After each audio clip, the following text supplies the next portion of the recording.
नमस्कार, मैं हूं अमीश देवगन। भारत चीन विवाद पर आज बहुत बड़ी खबर का दिन है।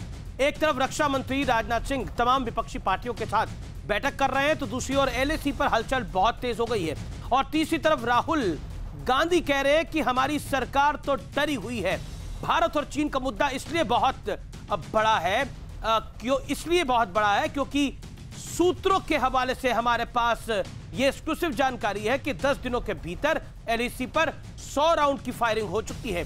यह मामला इसलिए बड़ा है क्योंकि 2 या 4 नहीं, पूरे 45 साल बाद एलएसी पर फायरिंग की नौबत आ चुकी है। और इसलिए बस कुछ मिनटों में मैं आपको एलएसी के पास मौजूद हमारे संवाददाता के पास भी लेकर चलूंगा, जो इस वक्त की ताजा अपडेट बताएंगे। लेकिन इन सब के बीच कांग्रेस की सियासत जारी है। राहुल गांधी कह रहे हैं कि पीएम मोदी इतना डर क्यों रहे हैं, और वो सवाल उठा रहे हैं कि मोदी सरकार भारतीय सेना के साथ है या चीन के साथ है। आखिर ये कैसी सियासत है? क्या कांग्रेस चीन की चाल में सियासी मौका खोज रही है? आज इसी पर होगी देश की सबसे बड़ी बहस। बैकफुट पर चीन, कांग्रेस को क्यों नहीं आ रहा यकीन?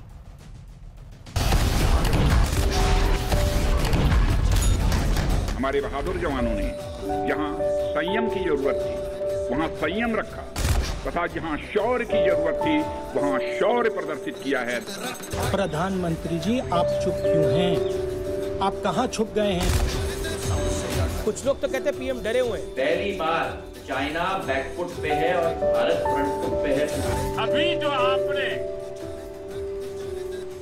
और आपके साथियों ने वीरता दिखाई है, उसने पूरी दुनिया में ये संदेश दिया है कि भारत की ताकत क्या है। भारत चीन विवाद पर सबसे बड़ी खबर आ रही है। टॉप लेवल सूत्रों का कहना है कि एलएसी पर भारत और चीन के बीच 2 बार फायरिंग हो चुकी है। पहली फायरिंग पेंगोंग लेक के साउथ बैंक पर हुई थी। चुशूल सेक्टर में यह फायरिंग 29 और 30 अगस्त को हुई थी। इसके बाद दूसरी फायरिंग 8 सितंबर को हुई थी। यह फायरिंग पेंगोंग लेक के नॉर्थ बैंक पर हुई। इस दौरान करीब 100 राउंड फायरिंग हुई थी। 45 साल में यह पहला मौका था जब एलएसी पर फायरिंग हुई। भारत की जांबाज सेना एलएसी की तमाम अहम चोटियों से चीन को खदेड़कर अपना संपूर्ण कब्जा कर चुकी है। रक्षा मंत्री राजनाथ सिंह संसद से चीन को ललकारते हुए कह चुके हैं कि गलवान में चीन को भारी नुकसान हुआ। जवानों ने चीन को मुंहतोड़ जवाब दिया। पूरी संसद और देश जवानों के साथ है। जो चंगुल में सारे देश फंस गए हैं, ये सरकार को क्या पता नहीं है? बाहर से कोई कंपनी इस तरीके की निरीक्षण करते रहे और हमारा नेशनल सिक्योरिटी कहाँ जाए? हमारा नेशनल सिक्योरिटी तार तार हो रहे हैं। पर देश के प्रधानमंत्री कहाँ गुम हैं? देश के प्रधानमंत्री कहाँ नदारद हैं? चीन को भारत की सरजमी से कब खदेड़ेंगे? जो 20 हमारे बहादुर सिपाहियों की मौत हुई, उसका जिम्मेदार मोदी सरकार है। सरकार से पूछूं कि किसने मारा उनको, उस रात हुआ क्या था? हालांकि राजनाथ सिंह के बयान के बाद कांग्रेस ने सदन से वॉकआउट किया, लेकिन कांग्रेस को वॉकआउट में ज्यादा दलों का साथ नहीं मिला। उधर गृह राज्य मंत्री नित्यानंद राय ने राज्यसभा में बताया कि पिछले 6 महीनों में भारत चीन सीमा पर कोई घुसपैठ की सूचना नहीं है, लेकिन कांग्रेस का हमला जारी है। राहुल गांधी ने ट्वीट किया, घटनाक्रम समझिए। पीएम बोले कि कोई सीमा में नहीं घुसा, फिर चीन स्थित बैंक से भारी कर्जा लिया।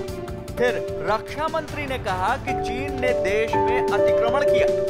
अब गृह राज्य मंत्री ने कहा कि अतिक्रमण नहीं हुआ।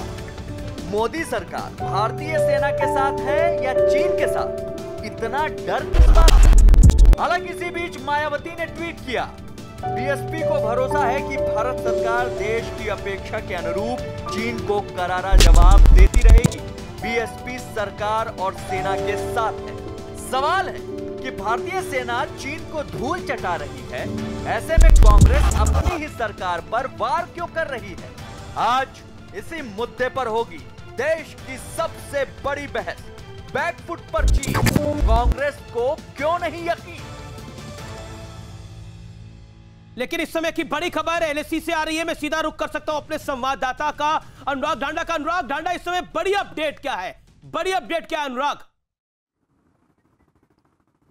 देखिए, बड़ी अपडेट इस वक्त यही है कि जो आपने 2 इंसिडेंट का जिक्र किया, उस तरीके की गर्मी अभी भी LAC पर बनी हुई है। इस बात से इनकार नहीं कर सकते हैं कि अगले कुछ दिनों में कॉन्फ्लिक्ट वहां पर हो सकता है। चीन अपनी हरकतों से बाज नहीं आ रहा है। और मैं आपको 2 इंसिडेंट इसलिए कोट कर रहा हूं, उसके स्पेसिफिक्स की जानकारी मैं इसलिए दे रहा हूं ताकि ये समझ में आए कि अब स्थिति क्या है। वहां पिछले 4-5 दशक में कभी फायरिंग नहीं हुई। वहां पर अगर हाथापाई होती थी तो इस बात को लेकर के होती थी कि आप यहां तक क्यों आए और हम वहां तक क्यों गए, इस बात को लेकर के हाथापाई होती रही है वहां पर। जो पहले भी जो गलवान में इंसिडेंट हुआ उसमें भी फायर पावर का इस्तेमाल नहीं हुआ था। मैं आपको साफ तौर पर बताऊं, यह इंसिडेंट इसलिए महत्वपूर्ण है क्योंकि 29 और 30 अगस्त के बीच में जो फायरिंग हुई वो क्यों हुई, वो भारत की तरफ से फायरिंग की गई। इस बात को समझिए कि वो क्यों हुई, क्योंकि भारत ने जो उस पूरे सेक्टर में, जो उस पूरे इलाके में फिंगर 4 के आसपास का जो इलाका है और जो गलवान का इलाका है, उसमें जो हाइट्स हैं, हालांकि वो अपनी ही सीमा के अंदर हैं, लेकिन हाइट्स कैप्चर कर ली हैं। पहले दोनों सेनाओं के बीच में मेरा ये सवाल एक बड़ा अनसेट डायरेक्ट है करार। आपसे अनुराग। भारतीय सेना की तैयारी जो दिख रही है वो कितनी पुख्ता दिख रही है और क्या दिख रही है, बॉडी लैंग्वेज क्या दिख रही है? देखिए, एक लाइन में अगर मैं आपको बताऊं तो तैयारी इस तरह की है कि PLA एक कदम भी मूव नहीं कर सकता है, LAC को क्रॉस करने की कोशिश नहीं कर सकता है। मैं इसलिए आपको ये इंसिडेंट बता रहा था कि LAC को क्रॉस करने की कोशिश की थी वहां पर PLA ने, और उसका फायर के वार्निंग फायर करके जवाब दिया भारत ने कि अब वो दिन गए जब आप ये समझते थे कि आप LAC क्रॉस करेंगे। और यहाँ पे दोनों सेनाओं के बीच में मेरा ये सवाल एक बड़ा अनसेट डायरेक्ट है करार। आपसे अनुराग। भारतीय सेना की तैयारी जो दिख रही है वो कितनी पुख्ता दिख रही है और क्या दिख रही है, बॉडी लैंग्वेज क्या दिख रही है? देखिए, एक लाइन में अगर मैं आपको बताऊं तो तैयारी इस तरह की है कि PLA एक कदम भी मूव नहीं कर सकता है, LAC को क्रॉस करने की कोशिश नहीं कर सकता है। मैं इसलिए आपको ये इंसिडेंट बता रहा था कि LAC को क्रॉस करने की कोशिश की थी वहां पर PLA ने, और उसका फायर के वार्निंग फायर करके जवाब दिया भारत ने कि अब वो दिन गए जब आप ये समझते थे कि आप LAC क्रॉस करेंगे। और यहाँ पर चूंकि फायर नहीं हुआ पिछले 4 दशक में, तो अब भी नहीं होगा। वो दिन गए जब अंदर घुसाते थे और कोई कुछ कहता नहीं था। ये नया भारत है और इस नए भारत में अगर आप आते हो तो फिर पिट के जाते हो। मेरे साथ आज डॉक्टर संबित पात्रा है, बड़े दिनों बाद वापसी कर रहे हैं आलोक शर्मा, असीम वकार प्रवक्ता AIMM के, और RSN सिंह है रक्षा विशेषज्ञ। आलोक जी, शुरुआत आप ही से करता हूं। राहुल गांधी कहते हैं, वो एक घटनाक्रम बताते हैं, यानी क्रोनोलॉजी बताने की कोशिश करते हैं। मोदी सरकार भारतीय सेना के साथ है या चीन के साथ है? ये इतने डर की बात क्या है, ये राहुल गांधी पूछते हैं। और आपके जो मीडिया चीफ है तो सोनिया गांधी जी के एडवाइजर भी हैं, रणदीप सिंह सुरजेवाला जी, वो कहते हैं कि प्रधानमंत्री मोदी कहां नदारद है। आपको शक है कि भारत की सरकार भारतीय सेना के साथ है या चीन के साथ है? ये शक है आप लोगों को, कैसे? ये क्या मुझे लगता है अमीश जी कि जिस तरह के वक्तव्य अभी तक जिस तरह के वक्तव्य आए हैं वो अपने आप में कन्फ्लिक्ट पूरी तरह से विरोधाभासी रहे हैं। डिफेंस मिनिस्ट्री ने कुछ कहा है, डिफेंस मिनिस्टर ने कुछ कहा है, देश के प्रधानमंत्री ने कुछ कहा है, विदेश मंत्रालय ने कुछ कहा है, चाइना में हमारे एम्बेसडर ने कुछ कहा है। तो मुझे लगता है जब सरकार में इतना विरोधाभास हो तो स्वाभाविक है कि सवाल उठेंगे, और किसी भी सवाल का जवाब अभी तक ठीक नहीं मिला है। चाइना भी कहता है कि हम भारत की भूमि में नहीं घुसे हैं, और भारत की सरकार मोदी जी और डिफेंस मिनिस्ट्री भी कहती है कि हम भारत की सीमा में नहीं, हमारी सीमा में कोई नहीं घुसा है। हम आज 3-4 बेसिक सवाल पूछना चाहते हैं। आप जो बात कह रहे हैं वो सवाल मैं डॉक्टर पात्रा से ले लूंगा, लेकिन मेरा सवाल तो आपके नेताओं को लेकर है। मोदी सरकार भारतीय सेना के साथ है या चीन के साथ है? मैं आपसे सीधा सवाल पूछ रहा हूं, आपको क्या लगता है, नरेंद्र मोदी की सरकार क्या चीन के साथ है? जिस तरह के वक्तव्य आ रहे हैं कहीं ना कहीं, एक मिनट, पूरी तरह से जो वक्तव्य आ रहे हैं वो चीन को मजबूत करने वाले आ रहे हैं। चीन पूरे विश्व में डिफेंस मिनिस्टर की और MOS होम की जो स्टेटमेंट है उसको लेकर ढिंढोरा पीट सकता है कि चाइना जो कह रहा था वो सच है। पूरी तरह से जो स्टेटमेंट्स आ रही हैं, जो भारत सरकार का स्टैंड है वो चाइना को मजबूत कर रहा है, और मोदी जी डर रहे हैं। मोदी जी चीन का नाम लेने तक से डर रहे हैं और जिस तरह के वक्तव्य आए हैं वो पूरी तरह से विरोधाभासी हैं। नहीं, ये चाइना को क्लीन चिट देने वाले हैं। हमारे 20 जवान शहीद हो गए। एक मिनट अमित जी, आप बीच में आप बोल लीजिए, मुझे बोल लेने दीजिए। मैं आलोक जी बिल्कुल आपको बोलने दे रहा हूं। हमारे जो फाइटर जेट्स वहां तैयार हैं, हेलीकॉप्टर की लैंडिंग हो रही है। पिछले 1.5 मिनट में 4 बार इंटरप्ट कर चुके हैं कि अगर आपको भाजपा की बात करनी है, भाजपा की बात करें। ये मोदी जी, ये भारत की सरकार डर रही है और भारत की सरकार चीन के साथ है, ये उसके लिए हो रहा है। इस बात को आप जस्टिफाई कर रहे हैं आलोक जी? देखिए मुझे लगता है अमित जी देखिए, या तो मुझे बोल लेने दीजिए। आपने सवाल पूछा, उसका उत्तर सुन लीजिए। फिर 1 मिनट बोला। आप कांग्रेस के प्रवक्ता को बार-बार रोकिए मत। नहीं, मैं फिर कह रहा हूं आपको, कोई बोला नहीं है। कांग्रेस के प्रवक्ता को बोलने दीजिए। कांग्रेस के प्रवक्ता को कौन रोक सकता है? नहीं, आप 4 बार बीच में बोल चुके हैं अमित जी। आप बिल्कुल बीच में बोलते रहेंगे क्योंकि आपको भाजपा की सरकार को बचाना है। आप शुरुआत यहां से करवाना चाहते हैं मेरे से। सही बात है। मैं साफ-साफ पूछता हूं, चाइना को बीजेपी की सरकार बचा रही है। 1 मिनट अमित जी, चाइना को बीजेपी की सरकार बचा रही है। अमित जी 1 मिनट। आप लोगों लड़ाई मीडिया से लड़ लीजिए ना। भारत की सरकार चाइना से लड़ती है, आप मीडिया से लड़िए। एक काम करिए आप लोग मीडिया पर बोलते रहेंगे, आप मेरे से ज्यादा बोलेंगे। अमित जी मैं चुप बैठ जाता हूं। मेरा शो है, मुझे तो बोलना पड़ेगा आलोक जी। मैं चुप बैठ जाता हूं। नहीं, मैं तो आपसे सवाल पूछ रहा हूं। सरकार को बचा लीजिए, सवाल पूछ रहा हूं। आपको लगता है कि भारत की सरकार चीन के साथ मैं सरकार का सवाल का जवाब तो देने दीजिए। बोलिए। दर्शक देख रहे होंगे न्यूज़ 18 का, क्या आप मुझे बोलने नहीं दे रहे हैं?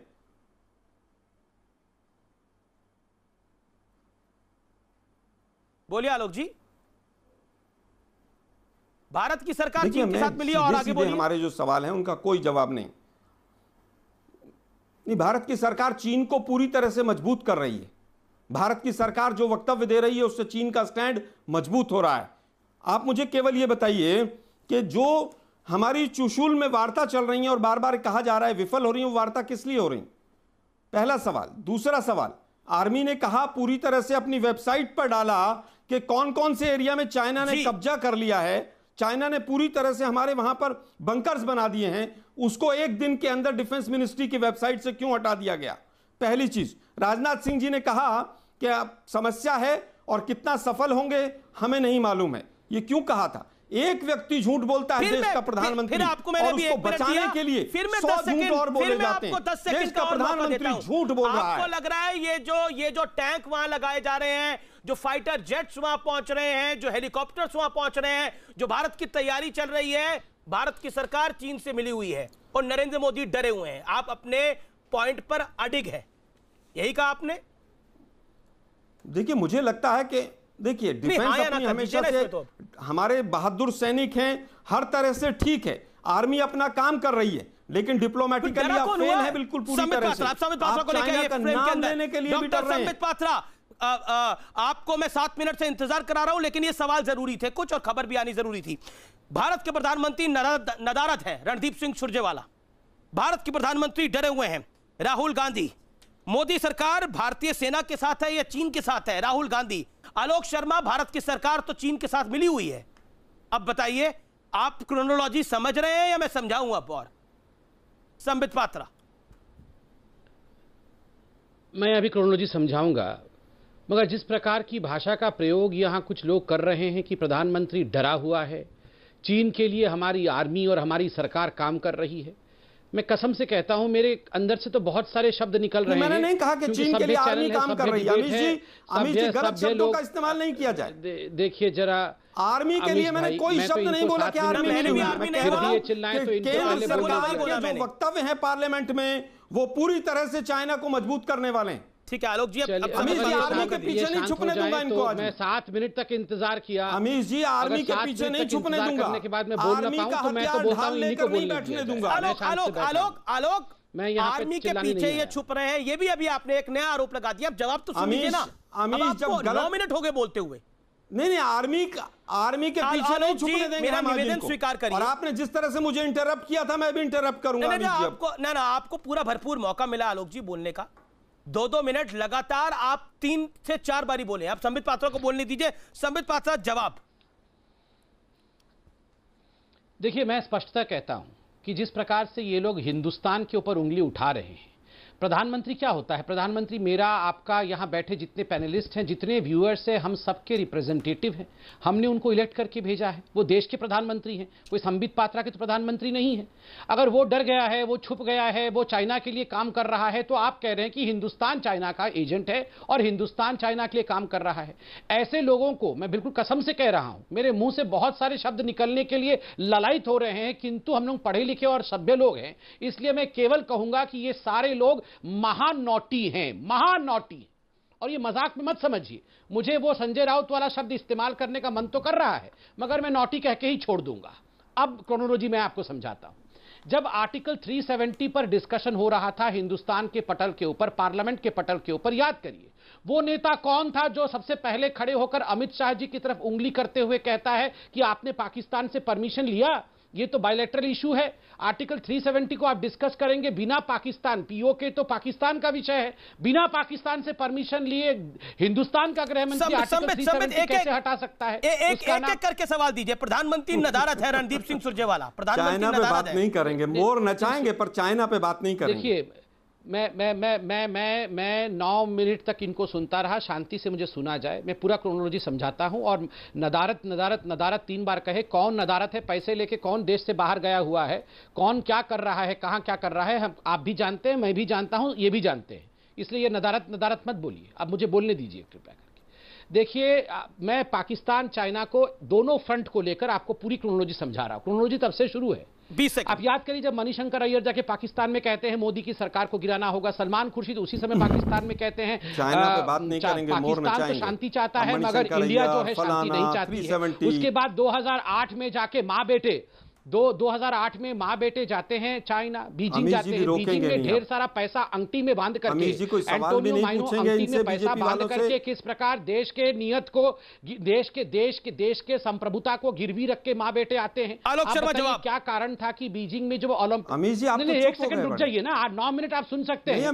नहीं, 1 सेकंड रुकना पड़ेगा अमीश भाई, ऐसे नहीं चलेगा। आप यहाँ पर हिंदुस्तान की आर्मी के खिलाफ बुलवाएंगे, आप हिंदुस्तान की सरकार के खिलाफ बुलवाएंगे, जवाब भी ना दे पाऊं। आलोक जी, विद ऑल ड्यू रिस्पेक्ट, आप क्या चाहते हैं? मैं सवाल पूछूं कि देश के प्रधानमंत्री चाइना के साथ मिले हुए हैं?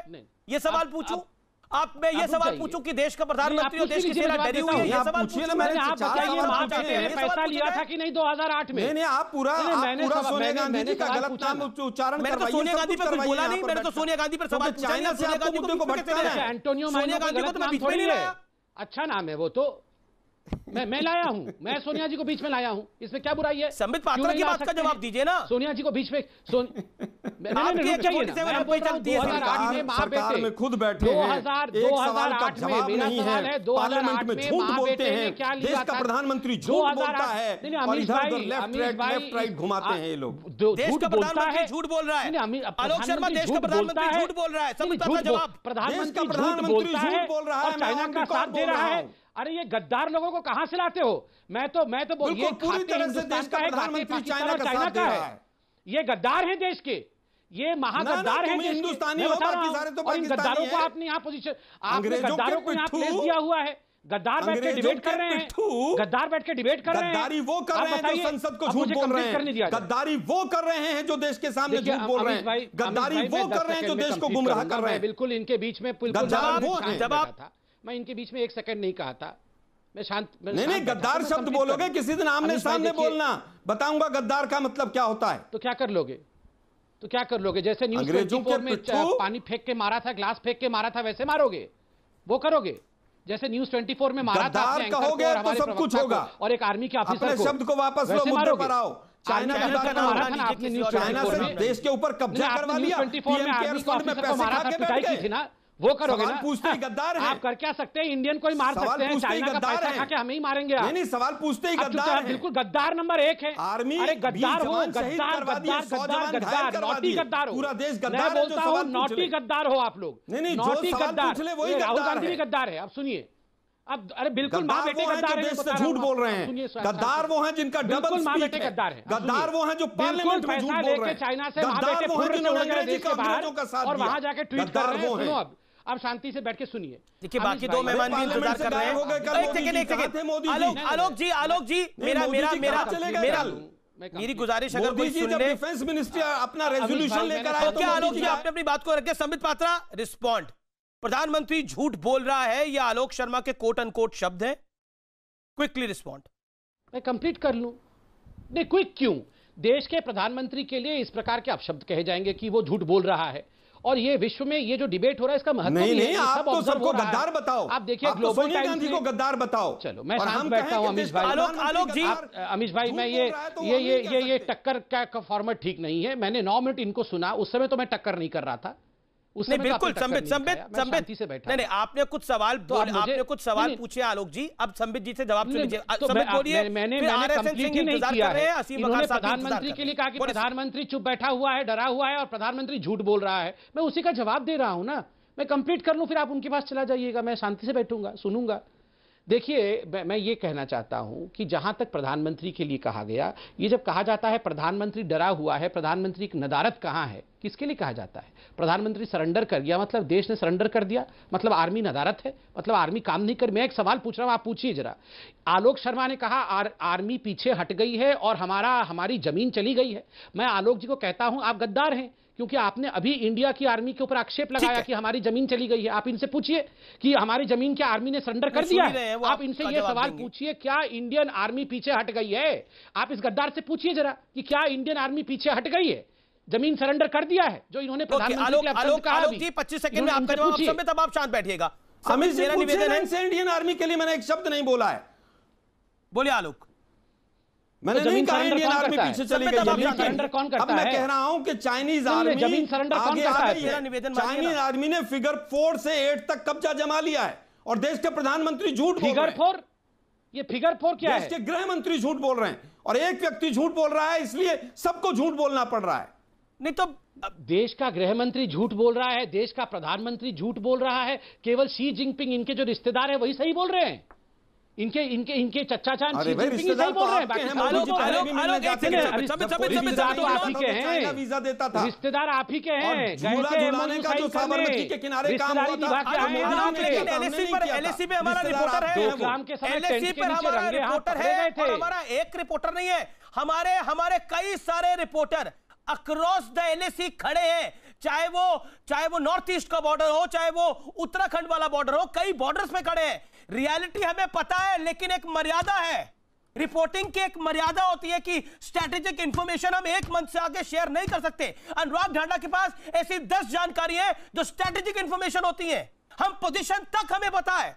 ब्लैक टॉप पे कब्जा किया, वो खबर अमीश देवगन के पास 1-2 दिन पहले थी, लेकिन हम रुके जब तक सरकार की तरफ से कंफर्मेशन नहीं आया।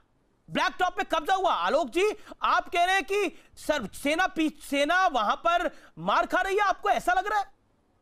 ये सेना पर ही शक हो गया ना एक तरह से। एक सेकंड कहा अमीश जी, सेना मार खा रही है? आलोक भाई, किसने कहा सेना मार खा रही है? मैंने शब्द इस्तेमाल नहीं किए अमीश जी। मैंने इंडिया हार रही है, इंडिया जमीन दे रही है, इंडिया की जमीन चली गई।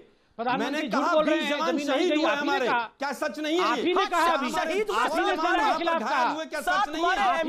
अमेरिकी रिपोर्ट पढ़िए, ताबूत देखिए जो चाइना में पड़े, 7 मारे हमने, 7 से ज्यादा मारे हमारे शहीद गलवान में हमने, गलवान में बलवान हम थे, गलवान में चाहे हमने बोला आखिरी में, दोनों छुपना, गलवान में तिरंगा हमने गाड़ा आखिरी के अंदर। ये बताइए कि अभी अनुराग ढांडा ने कहा कि 45 वर्षों में ऐसा माहौल नहीं रहा। 45 वर्षों में नहीं रहा। अगर आप बात कर रहे हैं तो अनुराग ढांडा ने उसके बाद वाली लाइन क्या बोली? एक सेकंड समय अनुराग ढांडा को दोबारा ले में संपर्क किया जाए, अनुराग ढांडा को डिबेट में लेके आया जाए, अनुराग ढांडा को ले से डिबेट में शामिल किया जाए। दोबारा वो एलएसी पर है, कनेक्शन मजबूरी है, लेकिन एलएसी से शामिल करा जाए अनुराग ढांडा को। एक सेकंड आपने आलोक भाई बोला, आपने बोला अनुराग ढांडा के, आपने आगे की शब्द नहीं सुने। वो दिन चले गए जब वो अंदर आ जाते थे और कोई कुछ कहता नहीं था।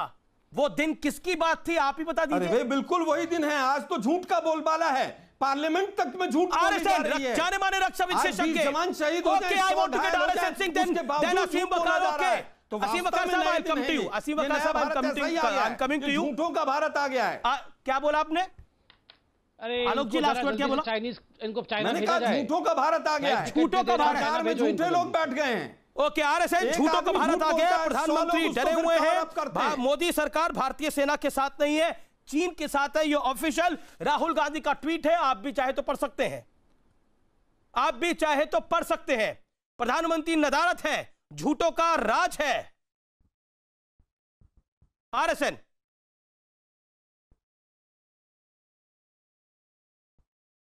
नहीं, देखिए, जब अभी eyeball to eyeball contact है और जो गलवान में मान लीजिए कुछ हुआ तो आपको मालूम है उस दिन हमारे करीब 20 लोग शहीद हुए थे और हमारे लोगों ने उसके बदले में 60 काट दिया।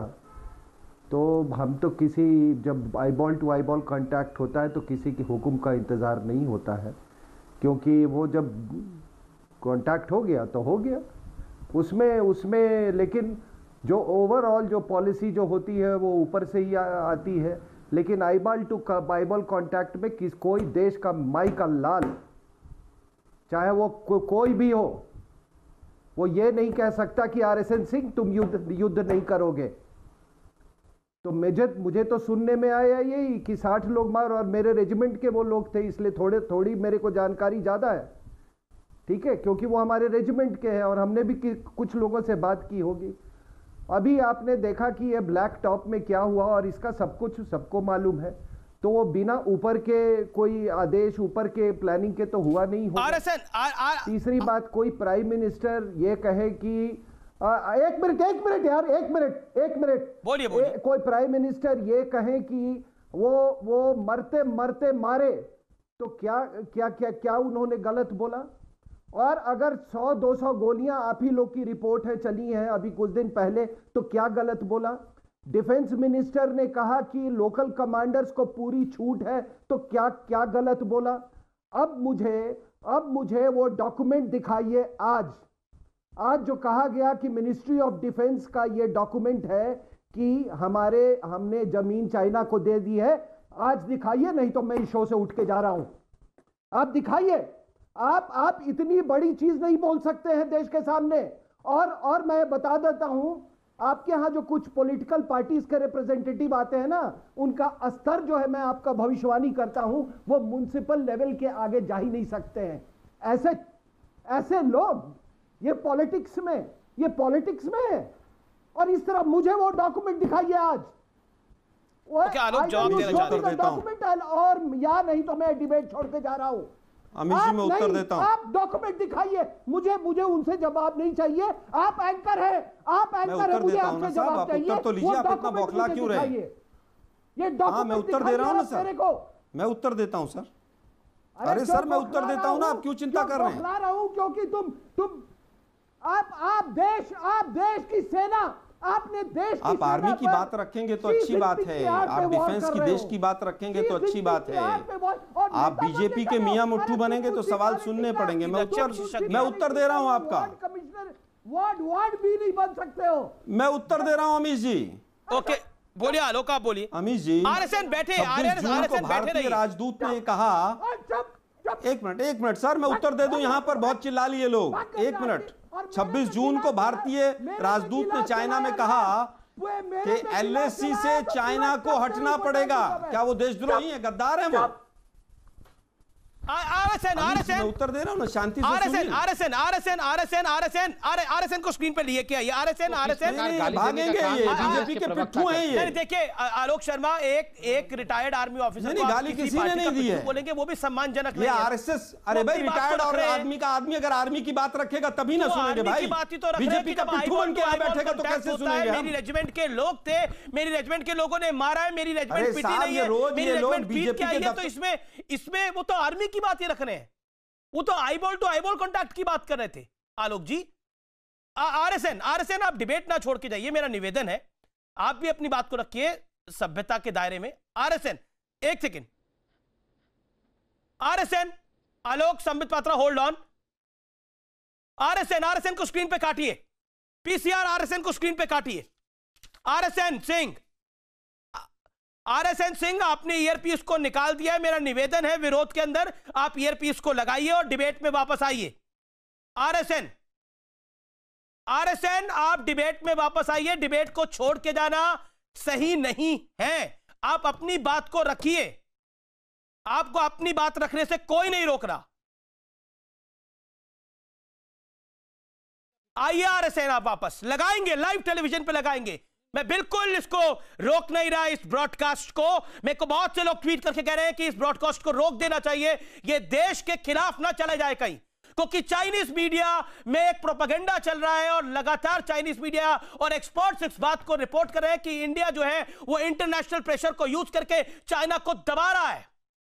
लेकिन इस तरह की अगर डिबेट होगी तो वो चाइनीज मीडिया अपने तरीके से यूज करेगा, इंटरनेशनली उसको एक्सप्लॉइट करेगा। कल सुबह ग्लोबल टाइम्स इसको हेडलाइन बना देगा। लेकिन यकीन मानिए, देश के लिए अमीश देवगन 100 कुर्बानियां देने को तैयार है, क्योंकि मेरे को मेरा देश पहले दिखता है। आज पूरा देश बॉलीवुड के ड्रग्स एंगल पे डिबेट कर रहा है, लेकिन अमीश देवगन को लगा चाइना का एंगल इंपॉर्टेंट है, इसीलिए चाइना पर हम डिबेट कर रहे हैं। आरएसएन वापस आए हैं। संबित पात्रा, माफी के साथ बोल रहा हूं, एक सेना के पूर्व अधिकारी हैं, नाराज हो गए, परेशान हो गए और उनकी रेजिमेंट के लोगों ने कुर्बानियां दी हैं, शहीद हुए हैं, इसलिए वो इमोशनल हो गए, गुस्से में आ गए। We have to respect it. I know आप हाथ खड़ा कर रहे थे, असीम भाई भी हाथ खड़ा कर रहे थे, आलोक जी भी कुछ कहना चाह रहे थे, लेकिन ये भारत की मर्यादा है। आरएसएन, बोलिए आप अपनी बात को, आप अपनी बात को बोलिए सभ्यता के दायरे के अंदर, और आप गुस्सा मत होइए, बोलिए। ने कहा कि हमारी जमीन ले ली। अरे हमने खाक छाना है क्या जिंदगी में? हमारे जवान इसी के लिए ट्रेन होते हैं क्या, जमीन देने के लिए? और मिनिस्ट्री ऑफ डिफेंस ने ये वक्तव्य दिया है। और ये इनको पूछिए कि फिंगर 1 to फिंगर 8 का क्या स्टेटस है, इनको पूछिए। जब आपको मालूम ही नहीं है कि उनका परसेप्शन एलएसी का क्या है, हमारा क्या है, हम कहां तक पेट्रोलिंग करते थे, क्या क्या उसकी स्थिति है। आपको कहने का मतलब है कि वहां बैठे हुए जवान जो है वो चने फाक रहे हैं कि उन्होंने फिंगर 8 दे दिया और प्रधानमंत्री के कहने के दे दिया। और देखिए, मैं राजनीति में नहीं हूं, लेकिन ये जानती है चुनी हुई सरकार जो है, चुनी हुई सरकार वो चलाती है इस देश को। और ये कहना कि आप वो झूठ बोल रहा है और ये कर रहा, आज जो जवान इस तरह की भाषा वो सुन रहा है सरहदों पे, तो वो जो चीनी जो लाउड स्पीकर जो लगाए हुए हैं, आज दर्जनों लाउड स्पीकर बड़ी खबर में बिल्कुल आपने बोला, मैं वो खबर को रिपोर्ट ही करने जा रहा था, आपके पास पहुंच गई क्योंकि आपकी रेजिमेंट वहां लगी हुई है, वो खबर आप तक पहुंच गई। एग्जैक्टली आरएसएन सिंह जो बात कह रहे हैं वो सत्य है। वहां पर लाउड स्पीकर बजाए जा रहे हैं, एलएसी के पास चीन लाउड स्पीकर बजा रहा है, उसमें पंजाबी गाने बताता है और उसके बाद प्रधानमंत्री नरेंद्र मोदी को ललकारता है। एलएसी पर चीनी फौज भारतीय फौज के आगे नरेंद्र मोदी को ललकारती है और बहुत ऐसे शब्द बोलती है जो मैं आपको बता नहीं सकता। एलएसी पर इस तरह से भारतीय फौज को उकसाया जाता है कि वो पहले गोली चला दे, लेकिन भारतीय फौज पूरी सांत्वना के साथ, पूरी मर्यादा के साथ, अगर चाइना आगे बढ़ती है तो गोली जाती है ठाए। अनुराग ढांडा है, अनुराग ढांडा, एलएसी के पास लाउड स्पीकर बज रहे हैं। देखिए बिल्कुल लाउड स्पीकर बज रहे हैं और अमीश मैं तो ये कहता हूं कि बजाने दीजिए ना, चीनी लोग जो बजा रहे हैं, हमारे फौजी गन बजा रहे हैं, जिनको लाउड स्पीकर बजाना है उनको बजाने दीजिए, उससे फर्क नहीं पड़ता है। मैं आपको ये जानकारी मैं स्पष्ट तौर पर दे रहा हूं और फर्स्ट हैंड सोर्सेज के आधार पर दे रहा हूं कि वहां पर हमारे लोकेशन बहुत ज्यादा कंसोलिडेटेड है। ढांडा ही कह रहे हैं आप, अभी आप अनुराग ढांडा को कोट कर रहे थे, मैं अनुराग ढांडा को एलएसी से वापस लाया। आपने आरएसएन सिंह साहब को सुना, बताइए हमारे सोल्जर्स गन बजा रहे हैं, वहां पर बंदूक बजा रहे हैं। देन संबित पात्रा है, नसीम वकार साहब, पहले भी गन जमा रहे थे और हम सोल्जर्स को सैल्यूट करते हैं, लेकिन दुर्भाग्य यह है कि देश के प्रधानमंत्री के खिलाफ इतना कुछ बॉर्डर पर हो रहा है और स्नूप गेट जिसमें 10,000 से ज्यादा लोगों की जानकारियां चाइना एकत्र कर रहा है, कोई बीजेपी का व्यक्ति आकर एक असीम वकार काफी देर से इंतजार कर रहे हैं। ठीक है, असीम वकार की बात मुझे आने दीजिए। संबित मैं आपके पास आ रहा हूं। असीम वकार आप अपनी बात को रखिए। अमीश जी, ओवैसी साहब कह रहे हैं कि राष्ट्रीय सुरक्षा के नाम पर घिनौना मजाक हो रहा है। क्यों घिनौना लग रहा है आपको? सर ऐसा थोड़ी ना है अमीश देवगन जी की खाली आप भारत के नागरिक हैं, आपको देश से मोहब्बत है और ओवैसी साहब को नहीं है, या हमको देश से मोहब्बत नहीं है। किसने मना करा? हिंदुस्तान का 135 करोड़ में से एक एक आदमी भारतीय सेना के साथ खड़ा है। हाँ तो मना किसने कोई भी ऐसा नहीं है आपको शक क्यों हुआ? सेना के विरोध बोला ही नहीं ओवैसी साहब के बारे में। मैं तो डिबेट में पहली बार ओवैसी साहब के कोट को लेकर आया हूँ। अरे आपको शक क्यों हुआ? सर आप इतनी देर से आधे घंटे से बोल रहे हैं। सुनिए सर, ना आप पीएम को बचा पाएंगे, ना आप बीजेपी को बचा पाएंगे और ना आप संबित पात्रा की हिफाजत कर पाएंगे, आपके बस का नहीं है। भारतीय जनता पार्टी के जो एमपी हैं 15 मिनट की पुलिस हटा दोगे तो ये मार डालेंगे, सही बोल रहे हैं। उन्होंने ये 13 जून पुलिस हटा दो, फिर किसी को बचा नहीं पाओगे आप। जनसत्ता जैसे अखबारों में छपा, उन्होंने कहा कि चाइना ने हमारी जमीनें कब्जा कर ली हैं, हमारे चारागाह कब्जा कर लिए हैं। अच्छा। अब हमारे घुमंतू नागरिक वापस अगर जाना चाहेंगे उन जगहों पर तो नहीं जा पाएंगे। असीम वकार, मैंने देश की आन बान शान में बोला, दूसरी बात मैं आपको बताऊं, ना आपको मेरे से तकलीफ क्यों हो गई? मैंने बोला कि इस देश के साथ हम खड़े हैं, इस देश के लिए 100 कुर्बानियां देने को तैयार है, तो आपको इतना दर्द क्यों हो गया? देश के साथ इतना परेशान क्यों हो गए आप देश के साथ नहीं खड़े हैं, आप देश के साथ नहीं खड़े हैं। तो कौन खड़ना? ना बिल्कुल बिल्कुल, आपके लिए तो आपके लिए जो वंदे मातरम बोलते हैं वो देश के साथ नहीं है, जो भारत माता की जय बोलते हैं वो देश के साथ नहीं है। आपके लिए तो वो देश के साथ है तो 15 करोड़ वर्सेस 100 करोड़ करता है, वो देश के साथ है। आपके लिए वो देश के साथ है जो कहता है 15 मिनट के लिए पुलिस चला लो, वो देश के साथ है। आपके लिए वो देश के साथ है जब राम मंदिर बनता है तो कहता है ये काला दिन है, वो देश के साथ है। आपके देश के साथ की तो परिभाषा अलग है जनाब। आपके देश की साथ वाली परिभाषा में अमीश देवगन शायद फिट नहीं होता, लगता उम्र फिट होगा। अरे हजरत, मुझे बात तो करने दीजिए, मैं आपको बता रहा हूं, आपकी पत्रकारिता ठीक कर रहा हूं। ना मेरी पत्रकारिता मत ठीक करिए, आप अपनी नेतागिरी करिए, मेरी पत्रकारिता ठीक करने का आप ठेका मत लीजिए। ताउम्र निकल जाएगी, टाइम वेस्ट हो जाएगा। अरे क्यों हम लोग का मुंह बंद कर रहे हैं सर? आप क्यों हम लोग का मुंह बंद कर रहे हैं? आपकी पूरी आवाज हम लोग को बोलने नहीं देते हैं आप?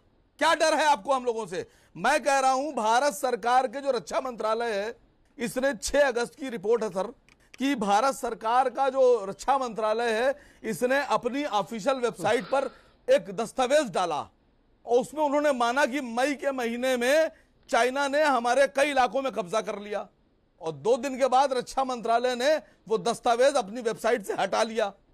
क्यों हटा लिया साहब? जी अगर गलत था तो डाला क्यों?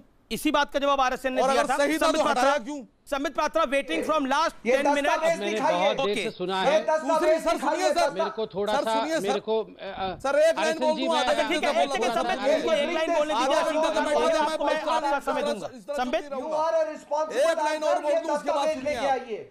एक लाइन और बोलिए असीम वकार। कहां से हैं आरएसएन सर? आप आरएसएन सिंह को तो बुलाते हैं, आप आरएसएन सिंह को तो बुलाते हैं, लेकिन जो दूसरे एक रक्षा विशेषज्ञ हैं HS Panag, lieutenant general HS Panag, उनसे आपकी हवा निकलती है। अरे छोड़ो, तुम्हारी तरह होंगे वो, सच बोल देंगे।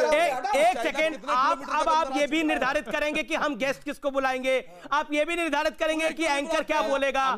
तो आप हैदराबाद से चैनल चलवा लीजिए ना, एक चलता ही होगा आपका एक चैनल कोई। संबित पात्रा जवाब। आरएसएन सिंह साहब तो बीजेपी के मियां मिट्ठू है तो उनको बुलाया। देखिए ये एक सेवानिवृत्त फौजी को आप अब शब्द कह रहे हैं, ये बात बोलकर जो सरकार की चमचागिरी करता है, ये बहुत गलत शब्द है। ऑब्जेक्ट टू इट करता हूं।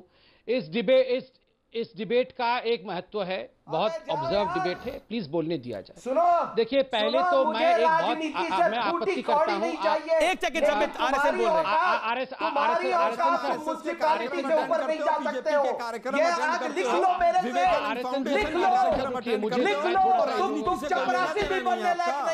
ऐसे शब्द ना बोले जाए किसी के लिए भी।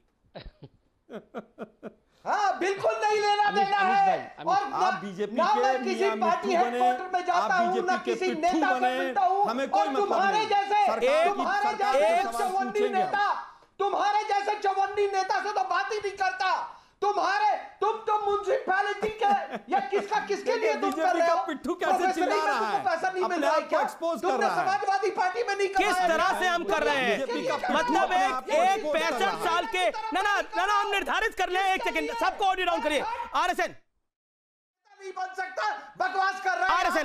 आरएसएन मैं माफी चाहता हूं आपके साथ जो बदतमीजी ये लोग कर रहे हैं, मैं उसके लिए माफी चाहता हूं। मैं आप सेना के अफसर रहे, मैं हाथ जोड़ के आपसे माफी मांगता हूं। नहीं, गलत हो रहा है, पेन टू द कोर, मुझे दिल से दर्द हो रहा है। अरे चाहे पनाग साहब हो, चाहे आरएसएन सिंह साहब हो, तिरंगे के लिए अपनी जान की बाजी लगाते थे ये लोग। रुकिए आरएसएन सिंह साहब, आप रुकिए। आरएसएन सिंह आप रुकिए थोड़ी देर के लिए। एक सेकंड आरएसएन, ये लोग तिरंगे के लिए अपनी जानें लगाते थे। आज एक 65 साल के आदमी को, मुझे उम्र नहीं पता, 65 साल से ऊपर ही होगी, 70 साल के आदमी को हम बेइज्जत कर रहे हैं और अब बड़ा गर्व महसूस कर रहे हैं कि हम बहुत अच्छा काम कर रहे हैं। देश निर्णय करे क्या यह सही है? देश निर्णय करे, अमीश देवगन कुछ नहीं बोलेगा, देश निर्णय करे। एक 70 साल के आदमी को भी देश के अंदर बेइज्जत किया जा रहा है और हंसी हो रही है। ओवैसी साहब की पार्टी हंस रही है, आलोक शर्मा कांग्रेस के प्रवक्ता हंस रहे हैं। क्या यह सभ्यता है? उनकी बात को आपको बुरी लग सकती है, उनकी बात को आप काटिए, लेकिन उनको बेइज्जत करके उन पे हंसना, क्या यह जायज है? क्या यह जायज है? क्या यह जायज है? हिंदुस्तान में आपसे पूछता हूं, क्या यह जायज है? क्या हम ये करने आते हैं बहसों के अंदर? क्या हम डिबेट के अंदर एक दूसरे को बेइज्जत करने आते हैं? क्या यह तरीका है? संबित पात्रा।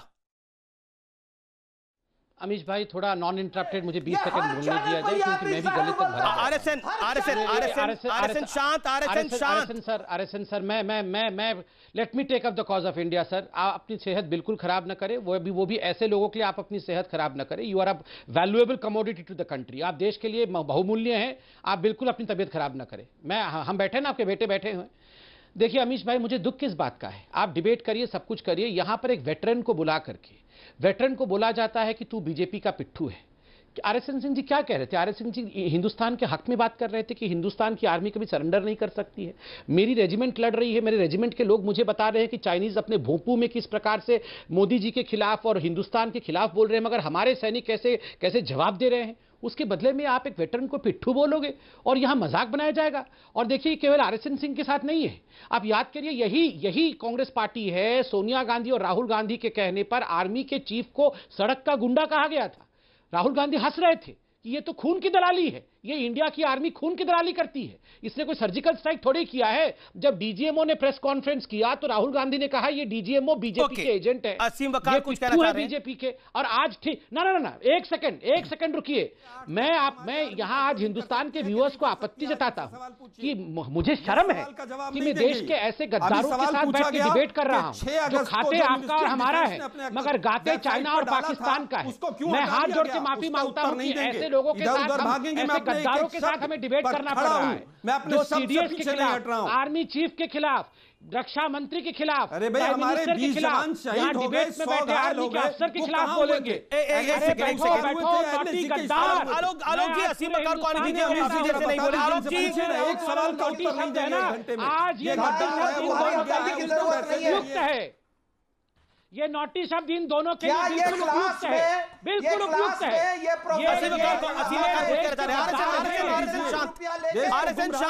देश से झूठ मत बोलिए। असीम वकार, हम अपनी बात से स्टैंड करते हैं। देश के प्रधानमंत्री ने देश को झूठ बोला है, असीम वकार डिफेंस मिनिस्टर ने झूठ बोला है, एक व्यक्ति ने झूठ बोला, उसको सब छुपा रहे हैं। हवाला दिया ना आप। आरएसएन शांत। असीम वकार 2008 में जाके मां बेटे पैसे लेके चाइना से अभी देश से भाग गए। हम पनाग साहब की भी इज्जत करते हैं, आरएसएन सिंह की भी इज्जत करते हैं, आपकी भी इज्जत करते हैं। आज पूरे लोग को समझाओ कि कहां से ये देखिए झूला में, चाइनीज झूला में देखिए, इनको जरा देखिए चाइनीज झूला में। एक सेकंड, आरएसएन शाह, आलोक शाह, ऑडियो डाउन करना पड़ेगा, मुझे मजबूरी है मेरी। असीम वकार जी देखिए, मैं आपसे गुजारिश कर रहा हूं, चाइनीज झूला में बतख बन के बैठे हुए हैं, विशेषज्ञ हैं जो सच बोलते हैं। अभी एकदम सच्चाई बता देंगे सब कुछ। देखिए बहुत से रक्षा विशेषज्ञ देश में ऐसे भी हैं जो सच बोलते हैं और ईमानदारी से बोलते हैं। वो बीजेपी के लिए नहीं बोलते हैं, वो सच बोलते हैं। नहीं, आर्मी चीफ सच बोलते हैं या नहीं वकार साहब? मैं आपसे पूछता हूं, आज मैं भरी महफिल में आपसे एक सवाल पूछता हूं, वर्तमान के आर्मी चीफ सच बोलते हैं या झूठ बोलते हैं? वर्तमान के CDS chief of defence staff सच बोलते हैं या झूठ बोलते हैं? जनरल बिपिन रावत सच बोलते हैं या झूठ बोलते हैं? आप बता दीजिए साहब। जवाब देता हूं सर, बताइए ना, सच बोलते हैं झूठ बोलते हैं? सर जवाब दे रहा हूं, सर जवाब दे रहा हूं, सर जवाब दे रहा हूं, सर बोलते हैं झूठ बोलते हैं? बहुत अच्छी बात आपने कर दी। आज मेरा सुन तो रहा हूं सर, सच बोलते हैं झूठ बोलते हैं, कोई पैराग्राफ तो नहीं चाहिए, एक लाइन में हो जाएगा। सर सुनिए सर, अब बोलने तो दीजिए, आप बोलने तो दीजिए। आज मेरा इम्तिहान बोलिए ना सर। सर टूटा हुआ हाथ इतना मत हिलाइए, दूसरा वाला हाथ हिलाइए। अरे आप हमारे भाई, प्रधानमंत्री ने कहा कब्जा नहीं किया। अब आप बताइए इन दोनों में बड़ा झूठा कौन है? दूसरे वाला हाथ हिलाइए। ये तो ऑलरेडी टूटा हुआ है। झूठा कौन है दोनों में बड़े में? रक्षा मंत्री कह रहे हैं देश पे कब्जा हुआ, चाइना ने कब्जा किया, चाइना ने घुसपैठ की। रक्षा मंत्री जी ने किसने कहा? दिखाइए जरा। ये सुनते भी, इनको सुनना भी नहीं आता है। रक्षा मंत्री ने कहा देश पे कब्जा हुआ। मैं चैलेंज करता हूं, आप देख रहे हैं ये ग्लोबल टाइम्स पढ़ के आए हैं, ये रक्षा मंत्री की बात ही नहीं सुनते हैं। रक्षा मंत्री ने कहा देश पे कब्जा हुआ, दिखाओ जरा। अभी चैलेंज होता है, अभी चैलेंज होता है। ये कितने झूठे लोग हैं आप देखिए, कितने वो संजय राउत वाले नौटी लोग हैं ये। आप बताइए रक्षा मंत्री ने कल कब कहा देश पे कब्जा हुआ है? मुझे बताइए रक्षा मंत्री ने कल कब कहा देश पे कब्जा हुआ है? कब कहा रक्षा मंत्री ने देश पे कब्जा हुआ है? मुझे दिखाइए वो। बताइए, देखिए ये लोग देश को अपमानित करने के लिए, देश को नीचा दिखाने के लिए ये किसी भी हालत में ये बोल। आप जानते हैं अमित भाई आज ग्लोबल टाइम्स में क्या छापा है? लेकिन जिस इंटरव्यू को प्रियंका गांधी वाड्रा से लेकर असदुद्दीन ओवैसी कोट कर रहे हैं, जिस इंटरव्यू का हवाला दे रहे हैं, वो इंटरव्यू मैंने लिया था रक्षा मंत्री राजनाथ सिंह का। और उस इंटरव्यू में रक्षा मंत्री ने इस तरह की बात नहीं करी थी कि भारत पे कब्जा कर लिया है या फिर भारत की सीमा के अंदर आ गए हैं। ऐसा नहीं कहा था रक्षा मंत्री ने, कतई नहीं कहा था ऐसा। मैं उस इंटरव्यू का अंश भी चला सकता हूं जिस इंटरव्यू को लेकर इतना बवाल आप लोग मचाते हैं। मैं ब्रेक ले रहा हूं, ब्रेक के बाद वापस आ रहा हूं। ट्विटर पर आप लोगों का हजूम है, आप लोग रिएक्ट कर रहे हैं और तहे दिल से आपके रिएक्शन को मैं सिर्फ यही कहता हूं, जय हिंद वंदे मातरम। हम सब देश के साथ हैं। कई बार कुछ लोग भटक जाते हैं, भटके हुए कई बार घर लौट के भी आते हैं, कई बार घर लौट के नहीं आते। मैं ब्रेक लेता हूं, ब्रेक के बाद आर पार का यह एडिशन जारी। Welcome back. आप देख रहे हैं देश का सबसे लोकप्रिय डिबेट शो आर पार। बहुत से लोग बहुत सारे बातें कर रहे हैं ट्विटर के ऊपर, फेसबुक के ऊपर, लेकिन मैं इस समय रुक करना चाहता हूं अपने पैनल का। डॉक्टर पात्रा, बहुत सीधा सवाल। आज सदन में भी कहा गया, विपक्ष ने वॉकआउट करा, ऑल पार्टी मीटिंग चल रही है और एक तरफ कहा जा रहा है प्रधानमंत्री डरा हुआ है, भारतीय सरकार चीन के साथ मिली हुई है। नहीं अमीश भाई, जब आपने अभी ब्रेक लिया था 2 मिनट का, मुझे इतने फोन आए आज जिस प्रकार का व्यवहार आदरणीय RSN सिंह जी के साथ किया गया है। मुझे आप 50 सेकंड अनइंटरप्टेड दीजिए, मुझे अपनी व्यथा व्यक्त करनी है। आप एक रिटायर्ड आर्मी के अधिकारी को, वेटरन को आप कहते हैं कि वो पिट्ठू है। ये क्या पिट्ठू है? पिट्ठू कौन है मैं बताता हूं। ये राहुल गांधी 1 नंबर का पिट्ठू है और मैं बताता हूं ये राहुल गांधी पिट्ठू क्यों है। 2008 में मां बेटे जाके MOU साइन करते हैं चाइना में, करोड़ों रुपए लेते हैं चंदा में राजीव गांधी फाउंडेशन में और चाइना की भाषा बोलना शुरू कर देते हैं। RSN सिंह हुए या राहुल गांधी पिट्ठू हुआ, ये आप बताइए। आप बताइए, बीजिंग का ओलंपिक्स होता है, बीजिंग के ओलंपिक में देश के तत्कालीन प्रधानमंत्री उस समय डॉक्टर मनमोहन सिंह को नहीं बुलाया जाता है, सोनिया गांधी जी को VVIP करके बुलाया जाता है। क्यों? क्योंकि अंडरस्टैंडिंग थी, राहुल गांधी पिट्ठू था इसलिए। मैं आपसे पूछता हूं कि आखिर कारण क्या था कि इंडिया के फॉरेन एक्सचेंज के साथ खिलवाड़ करके ट्रेड डेफिसिट 33% बढ़ा करके देश का नुकसान हुआ। ये राहुल गांधी मेरा सवाल सुन लीजिए। डोकलाम का स्टैंड ऑफ जब हो रहा था, नहीं आलोक जी को बोलने का मौका मत दीजिए, ये गाली देने वाले लोग हैं। डोकलाम का स्टैंड ऑफ हो रहा था, नहीं किसी को मत दीजिए, कांग्रेस को मत दीजिए, बीजेपी और बीजेपी के पिट्ठू को बोलने का मौका दीजिए। पिट्ठू कौन है? राहुल गांधी को बोलने का मौका मत दीजिए। पिट्ठू है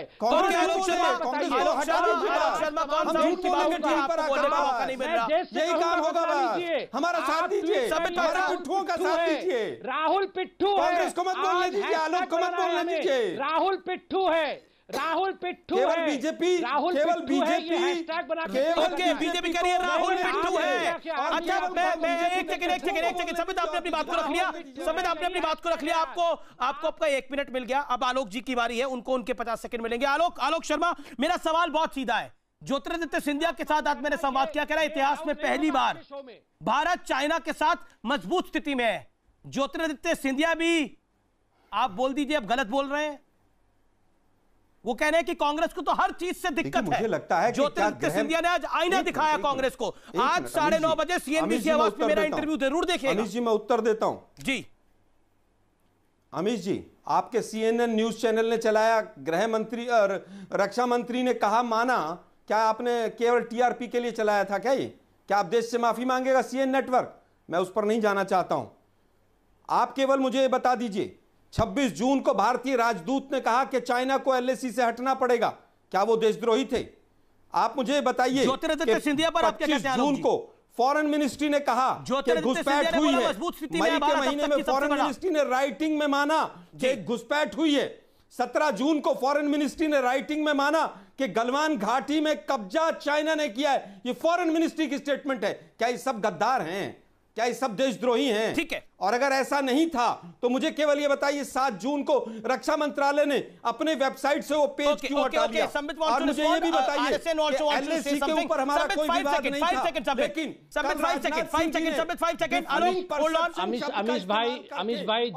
अमीश भाई, जिन लोगों के देश के सीडीएस पर, जिन लोगों को देश के आर्मी चीफ पर, देश के रक्षा मंत्री और देश के प्रधानमंत्री पर विश्वास नहीं है, जी ठीक है, आप गद्दार नहीं कहेंगे। RSN Singh final word. RSN Singh final word.